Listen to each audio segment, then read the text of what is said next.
Greetings, kindred. So we're coming up to the full moon, and you're probably wondering why we're at timeanddate.com again. Well, that's because we almost have a lunar eclipse. Now, when I was doing my calendar last year, I saw this and I thought, wow, almost five eclipses. Now, the last time we had five eclipses, because usually we only get four every year, which is the norm, to have five is actually a rarity. But we did have five actually in 2020. But also in 2020, we did have this Saturn and Pluto conjunction in January, which is a rare event. I think that one only occurs every 36 years. And in December 2020, we had the Saturn Jupiter conjunction. I think happens every 12 to 13 years. And, in between that, we had five eclipses, which is definitely rare. So coming into 2024, we've had, Uranus moving into Taurus. We've had, God, I should get my calendar up, but, we've had some generational aspects like with Pluto, Neptune, and Uranus that are occurring. And yeah. So we don't quite reach a lunar eclipse, but the Earth's shadow just misses the moon. Now it's the Earth's shadow that covers the moon at a lunar eclipse. It gives it that red glow. So it's also known as a blood moon. And I feel it's particularly relevant because we've had the solar and lunar eclipse recently. And, it's been a very, very shadowy energy, more so than normal, because the Black Moon Lilith is involved quite heavily, and so is Pluto. And like I said, these generational aspects have been at play as well, quite dominating actually. So I took this image from timeanddate.com yesterday because I thought, yeah, I really want to, show this to you. And I don't know if you want to screenshot this or go to timeanddate.com as I normally would recommend. And it gives you all the times and dates of the eclipses that have occurred this year. And this one's almost a lunar eclipse. And the eclipses that are coming up in 2025 actually here. But what really kind of got my attention as well, just before I did this video, I got the image up and I noticed that when I took this image, the countdown until the eclipse begins was 3 days and 33 minutes. Now that's a 333. That's Trinity, life, death, rebirth. And I just felt that was very, very relevant to this kind of full moon's energy. It's very connected to the Lilith as well. I see 333 as a Lilith energy. And the reason why I say that, because Lilith is all about letting go of control and putting our faith into the unseen, like the divine. Um, it's to trust the universe. And the Trinity is telling us, there is a life, death, rebirth, and that is a connection to Lilith because that's what she's all about. And I just feel that, yeah, there's a very heavy global shadow right now. I did say it would continue throughout October. I think it will continue out the rest of this year. I feel there's some really major, major changes coming in, not just within the global communities, but within individuals as well. I think we're all going through this this transformation. And yeah, I think we should get into the chart actually, and we can speak more about it there.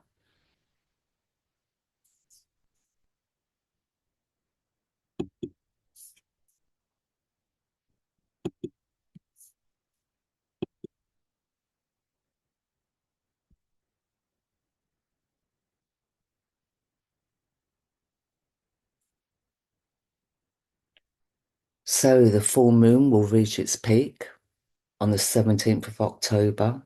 at 12:26 in the GMT time zone, at 7:26 in the EDT time zone, and at 22:26 in the AEDT time zone.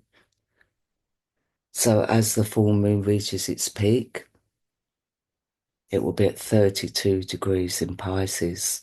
Now, this is a super sensitive moon, very empathic, but also, highly sensitive in the respect, you know, you just feel everything on a psychic level. And especially with Chiron in conjunction, it's very much like feeling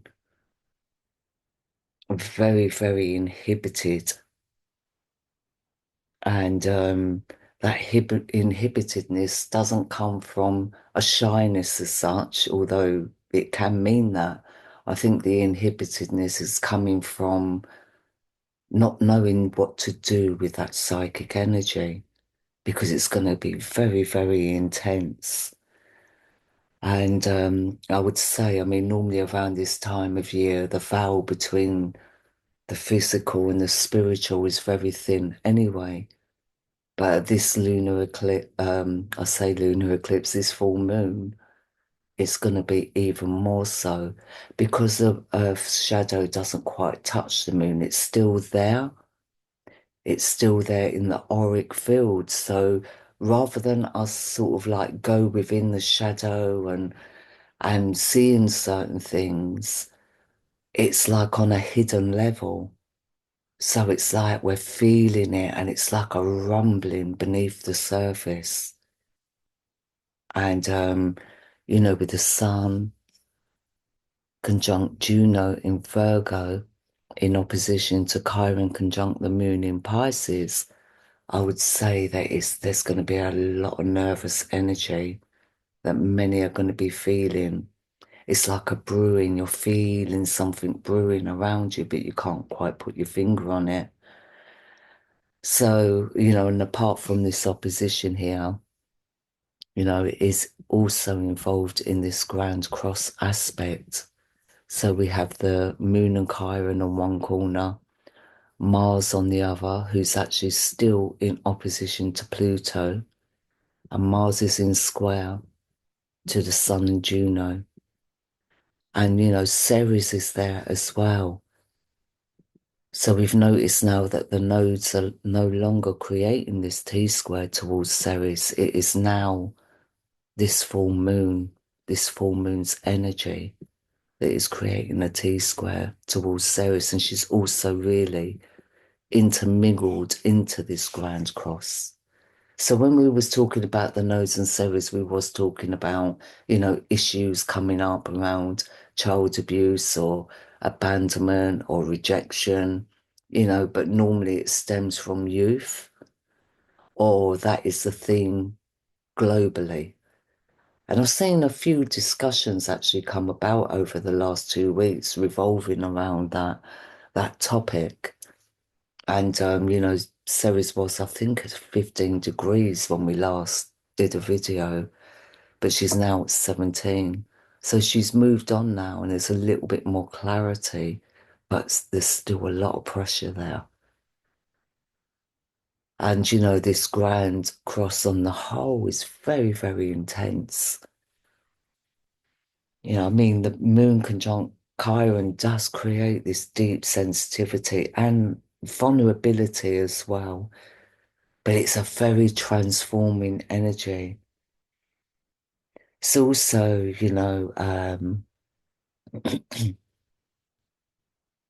it can also be kind of a neurotic energy as well. There can be a little bit of irrationality there. Um, we can go one way or the other. We become very emotionally dominating or we become very reserved. It's like an either or either situation, or we may fluctuate individually between the two. But I feel globally there is an element of dominance, but there is also an element of feeling like we need to protect ourselves. And I feel that's because of the energy, this energy that's rumbling through. You know, like I said, it's a hidden energy, so we're only going to feel it. We're not going to really be able to put our finger on it. You know, but Saturn is at 15 degrees here. Now, to me, Saturn is the behind the scenes kind of energy, you know, the pen pushers, the rule makers, and, you know, the ones that pull it out to the front men to carry out the work to do. So I do feel there's some kind of exposure going on now, you know, and it's flowing into like I wouldn't say the media as such because it's in Virgo, Mercury's in Virgo here, where Saturn's in trine to. But it is, you know, like I said, Virgo is about the statistician, the one that gathers all the evidence and the statistics of things. You know, that this is like the one that looks into the intricate details. But the only problem with that energy is sometimes we can look too closely at the details and miss the bigger picture, especially if that bigger picture is distorted, which can be the case with the moon and Chiron in Pisces. And then we have Neptune here at 5 degrees in opposition to the goddess Vesta, who's at 1 degrees in Scorpio. So I would say there is a very strong psychic instinct. Um, but for creatives, you know, it's going to be fantastic for expressing ourselves creatively. And normally this energy would more kind of lean towards music and poetry. So, and I do feel art as well, you know, like painting or drawing, you know. So for creative artists out there, I feel this energy can be very, very good to actually produce some really amazing work. And I feel like if we are suffering with that nervous energy, that's a good way for us to express ourselves or to expel that out of our systems because we will need to release it because it's very overwhelming. This energy is very overwhelming, especially with the Black Moon Lilith involved here in the sign of Virgo, in opposition actually to Chiron, because there is a lot of mental health right now. I did say that at my last video that, you know, it is on the rise. And I actually witnessed that because a couple of days after I did that video, I popped over to my local shop and there was this guy, this young guy in there on the phone, and I could hear him talking to his friend, and he was really kind of his energy was very erratic. He was pacing up and down. I could feel he was holding a lot of nervous energy. And I think I was actually looking for a birthday card at the time from my grandson. But yeah, he was on the phone and I could hear him saying, "How can I calm down? How can I calm down with everything that's going on in the world?" You know? And he was really hyped up. And I'm thinking like there's a lot of people out there feeling these energies, seeing what's going on in the world and feeling like they're not in control, like they have no control, which makes them feel vulnerable. And you know, and I could hear on the other end of the phone his friend was doing his best to try and calm this guy down. But I remember I looked at the shopkeeper and we both looked at each other, but we both looked at each other with that knowing look, like this guy's about to flip, you know? It was that kind of energy. And you know, experiencing that kind of makes me feel sad that our young people out there are feeling this way. Not all of them, because I come across some young people that are really in their grounded state of mind, I should say. But then I meet some out there that are very much, you know, following I don't want to say following the crowds because they really do genuinely believe in the things out there that are being hyped up that are not really for the highest and best of humanity. So, and I feel a lot of us are going to be reflecting on those issues this full moon, especially psychics and empaths. We're the ones that are really going to be feeling, feeling the energy of others. And, so we've really got to be in a place of calm, a place of peace and calm, and just like meditate and put our faith into the universe and manifest healing energy to come in, because what's going on right now with this Pluto Mars opposition, it's horrendous. It's very explosive. And it's an energy that's just continuous. It's not letting up at all. There's a lot of issues around boundaries. There's issues around holding on to grudges. There's a lot of issues around self-identity, where we're losing ourselves in others' opinions, or we're losing ourselves through being loyal to them. Or, it could be that we're facing commitment issues, within our relationships, whether that be social or intimate or even global. It's like we're at a peak right now. But, we feel we're at a peak mentally, but spiritually, we're really all at rock bottom. And I feel that's where, where the medicine actually lies, is at rock bottom. And the reason why I say that is because, the goddess Pallas is at 4 degrees in Ophiuchus. I mean, she's in opposition to Jupiter, who's retrograding through Taurus at the moment.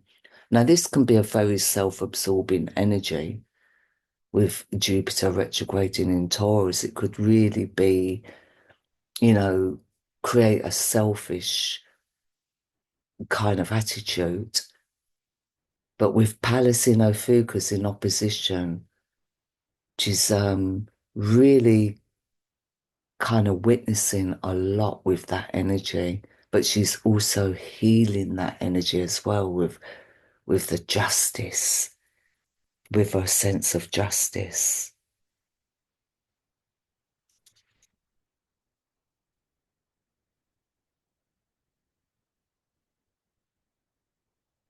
And I really feel she's pushing many into coming into their self-truth, coming into their self-identity, recognizing patterns, especially when it comes to medicine or herbal remedies. Um, but it's also really about symbols and stuff like that. So how she gets her information really in the energy of her focus is through signs and symbols. And that's how, so for clairvoyance, they may be getting a lot of imagery right now. I mean, many of us will be getting signs and symbols like I just did with the 333. When I went to timeanddate.com and took that screenshot. We got to recognize that because that's what helps us hold on to our faith, or even triggers those that don't have faith into kind of having faith. Because when you get coincidences, it's almost like it's put on your path to reassure you that there is more to life than the physical. And like I said, the veil right now between the physical and the spiritual is very, very thin. So I would say, It can be a very harmonious time if we're in the right place. I don't think crowds this full moon will be a good idea if you're sensitive, if you're feeling super sensitive. But I do feel that it's a good time as well to reach out to others and help empower. It's all about empowerment, self-empowerment, digging ourselves out of a rut. And I don't mean that on a physical level, I mean it more spiritually and emotionally, digging ourselves out of that rut and believing that there is a higher force at work here, and all we need to do is open ourselves up to it by, you know, developing faith, especially, like bringing communities together, whatever we can do to create community, strong community sharing. And, I mean, what I try and do every year actually when I'm doing my seeding, like for the allotment of my garden, is I try and do extra to give out to the community because we have a community app. So I always try and put stuff on there to give away. And it encourages people. So whatever we can do, 'cause especially this winter, I mean, here in England, the pensioners are really getting a raw deal when it comes to help with the heating and stuff like that. So if we've got elderly neighbours, we need to reach out to them, see if there's anything they need. You know, it's just, maybe just reflecting on those kind of thoughts. I think it's a good time just to sit and just think about, well, especially for those of us in the Northern Hemisphere, to think about the winter months and how best to move forward to keep ourselves comfortable while, everything's just falling apart around us because that's how it feels right now. So, I do really feel this full moon is really the dark night of the soul for many. And I feel that, if we can put out healing material online, not so much to uplift, as well as uplifting others, we need to empower them as well. So I'm going to leave it there, Kindred. But as always, I'm sending you peace and much love. Take care.